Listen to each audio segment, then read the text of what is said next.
ஒரு மகிழ்ச்சியான செய்தி. இதயம் நல்லெண்ணெயின் விலை லிட்டருக்கு ரூபாய் 105 குறைஞ்சிருக்கு. செப்டம்பர் 2023ல 1 லிட்டர் இதயம் நல்லெண்ணெயின் அதிகபட்ச விலை ரூபாய் 503. ஆனா இப்ப 1 லிட்டர் இதயம் நல்லெண்ணெயின் விலை ரூபாய் 398 மட்டும்தான் தமிழ்நாட்டுல. அப்ப இனிமே எல்லாரும் இதயம் நல்லெண்ணெய் வாங்கலாம் இல்ல? காஷ்மீரின் பஹல்காமில் பயங்கரவாத தாக்குதலுக்கு உடனடியாக பதிலடி கொடுக்க சிந்து நதிநீர் ஒப்பந்தம் ரத்து, பாகிஸ்தானியர்கள் வெளியேற்றம் உள்ளிட்ட நடவடிக்கைகளை இந்தியா எடுத்தது. பதிலுக்கு பாகிஸ்தான் தங்கள் நாட்டு வான்வெளியில் இந்திய விமானங்கள் பறக்க தடை விதித்தது. இரு நாடுகளுக்கிடையே போர் பதட்டம் ஏற்பட்டுள்ள நிலையில் இந்த விஷயத்தில் அனைத்து கட்சிகளும் மத்திய அரசுக்கு ஆதரவாக உள்ளன. ஆனால் கர்நாடக முதல்வர் சித்தராமையா, போரை நாங்கள் ஆதரிக்கவில்லை, அமைதி நிலவ வேண்டும், மக்களுக்கான பாதுகாப்பு ஏற்பாடுகளை மத்திய அரசு உறுதி செய்ய வேண்டும் என கூறினார்.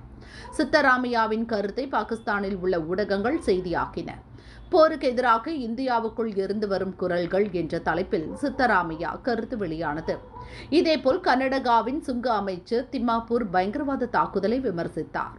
பஹல்காமில் டூரிஸ்டுகளை கொல்வதற்கு முன் அவர்களின் மதத்தை பயங்கரவாதிகள் கேட்டதாக பாதிக்கப்பட்ட குடும்பத்தினர் கூறியிருந்தனர். ஆனால் அமைச்சர் திம்மாப்பூர், துப்பாக்கி சூடு நடத்துபவன் ஜாதி மதத்தை கேட்டுக்கொண்டு இருப்பானா? பிராக்டிக்கலாக யோசிக்கணும். பயங்கரவாதிகள் மதத்தை பற்றியெல்லாம் கேட்டு இருக்க மாட்டார்கள். அப்படி கேட்டு இருந்தாலும் அதை வைத்து அரசியல் செய்யக்கூடாது என கூறினார்.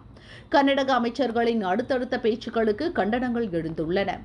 முதல்வர் சித்தராமையா பேச்சு பற்றி கருத்து பதிவிட்டுள்ள கர்நாடக பாஜக தலைவர் விஜேந்திரா, சித்தராமையாவை பாகிஸ்தான் ஊடகங்கள் புகழ்கின்றன. பாகிஸ்தானுக்கு ஆதரவாக சிந்து நதி ஒப்பந்தத்தில் கையெழுத்திட்ட நேருவை பாராட்டி ராவல்பிண்டியில் அவரை ஊர்வலமாக அழைத்து சென்றனர். அதுபோல சித்தராமையாவையும் பாராட்டி அழைத்து செல்வார்களா என கேட்டிருந்தார். அமைச்சர் திம்மாப்பூரின் பேச்சை பாஜக செய்தி தொடர்பாளர் ராகவன் கண்டித்தார். அமைச்சரின் கொடூரமான கருத்து சோகத்தில் இருக்கும் குடும்பங்களின் நேர்மையையும் தாக்குதலில் இறந்தவர்களையும் அவமதிப்பது போல் இருக்கிறது என கூறினார்.